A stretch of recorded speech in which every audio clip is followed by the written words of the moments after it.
Bonjour à tous et bienvenue sur Watchlist. Aujourd'hui, je vais partager avec vous des anecdotes horlogères, certaines plutôt cocasses, plutôt marrantes, une ou deux plutôt gênantes. Allez, je vous raconte ça tout de suite.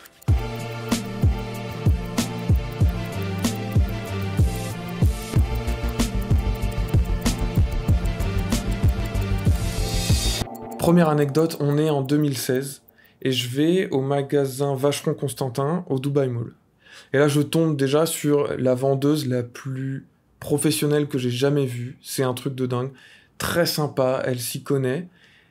Et information aussi qui sert à corroborer ça. euh, un an après, un an et demi après, je retourne dans le magasin. Elle me reconnaît, elle m'appelle par mon prénom. Elle dit Hello, Mr. Vincent. J'ai halluciné. Et encore un an et demi après, j'y retourne en plein Covid avec le masque. Elle me reconnaît aussi avec le masque. J'ai halluciné. Bref, passons. Déjà, rien que ça en soi, c'était assez ouf. Donc, chapeau Vacheron Constantin déjà pour ça. Mais le truc qui est ouf, c'est que en 2016, j'y vais. Je suis avec des amis et des amis qui aiment les montres aussi. On y va, on parle avec cette vendeuse. Et elle nous dit, bah, vous savez quoi, en ce moment, ce soir, vendredi, ce week-end, on fait un événement dans le vieux Dubaï. Et si vous voulez, on peut vous inviter. Je dis, bah, let's go, c'est parti. Et on se retrouve avec mes potes dans le vieux Dubaï, donc dans des vieux bâtiments. Et Vacheron Constantin avait organisé tout un truc. Ils avaient ramené des horlogers de Suisse à Dubaï.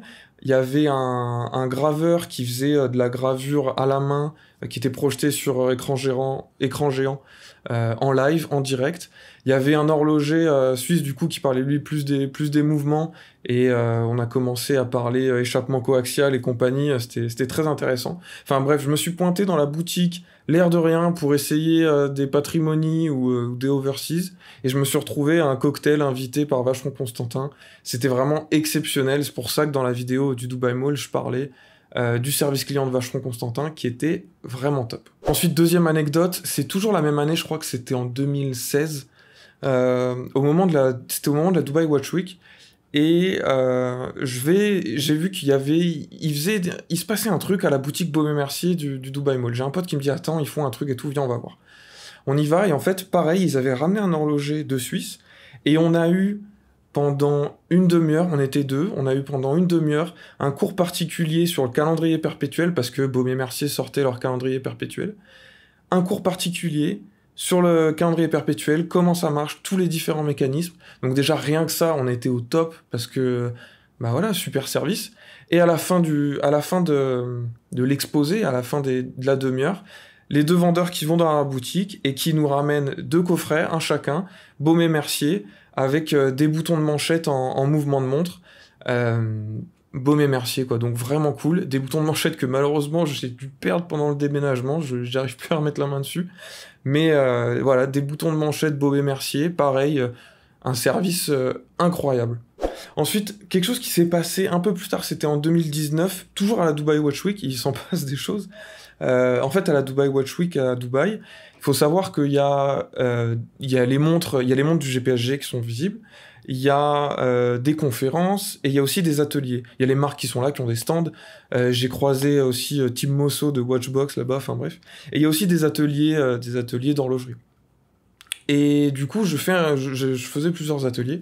Et il y en a un que je fais avec Genius. Donc la marque Genius, l'indépendant Genius. Et donc il y avait c'était le fils, je crois de mémoire ils étaient deux, je me souviens plus trop. Mais bref, il y avait l'horloger de Genius qui était là. Donc les gens sont là, donc forcément on a à Dubaï une crowd, enfin des gens, des élèves pour l'atelier qui sont là, qui viennent de tout pays et compagnie. Et l'horloger démarre, et en fait, l'horloger ne parle pas anglais. C'est-à-dire que il commençait, il se dit, bah en fait, et du coup, bah, j'ai fait traducteur pendant le cours de watchmaking, d'horlogerie, j'ai fait traducteur de ce qu'expliquait l'horloger de Genius aux élèves. Donc voilà, je sais même plus ce qu'on a fait, si on a fait de la régulation ou on a démonté, remonté un mouvement, mais voilà, j'ai fait traducteur pendant la Dubai Watch Week et j'ai même pas été payé pour ça. Anecdote suivante, toujours à la Dubai Watch Week, on était pas dans le hall où il y avait les montres du GPSG, mais dans un hall où il y avait différentes marques qui présentent leurs montres. Et j'étais avec un ami, et donc on se balade de stand en stand, on essaye des montres, etc.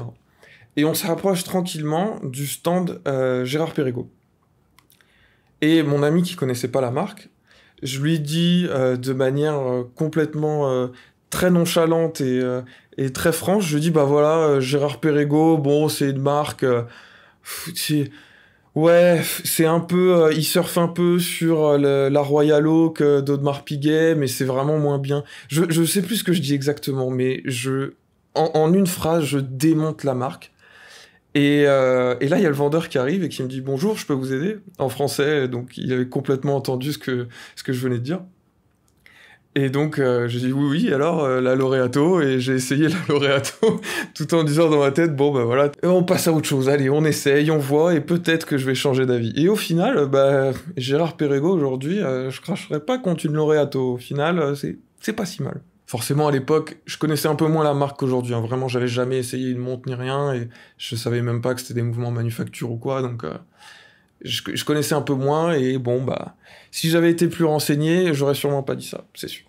Et enfin, dernière anecdote, je suis avec Florent au Dubai Mall, et on va dans la boutique Jacques Hédro, et ils nous sortent de la vitrine le modèle unique automate que vous avez pu voir dans la vidéo où je vais au Dubai Mall.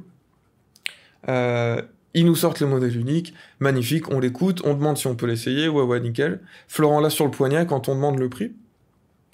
Et... Ou c'est Florent ou c'est moi? C'est peut-être moi, c'est moi qui l'ai essayé, je crois. On demande le prix, 450 000 euros.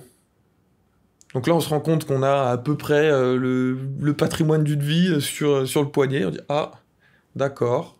Bon, donc très calmement, on l'enlève. On la fait pas tomber. Voilà. Et on la redépose gentiment sur la mousse, sur la feutrine. Et on n'y touche plus, on la regarde. Ah, c'est marrant, notre regard a changé sur la montre. Alors 450 000 euros, ils la vendront sûrement jamais à ce prix-là.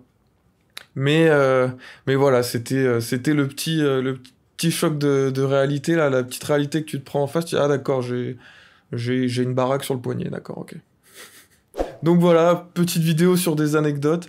J'espère que cette vidéo vous a plu. Dites-moi en commentaire si vous aussi vous avez des anecdotes. J'en aurai peut-être d'autres qui me reviendront, ça fera peut-être l'objet d'une deuxième vidéo.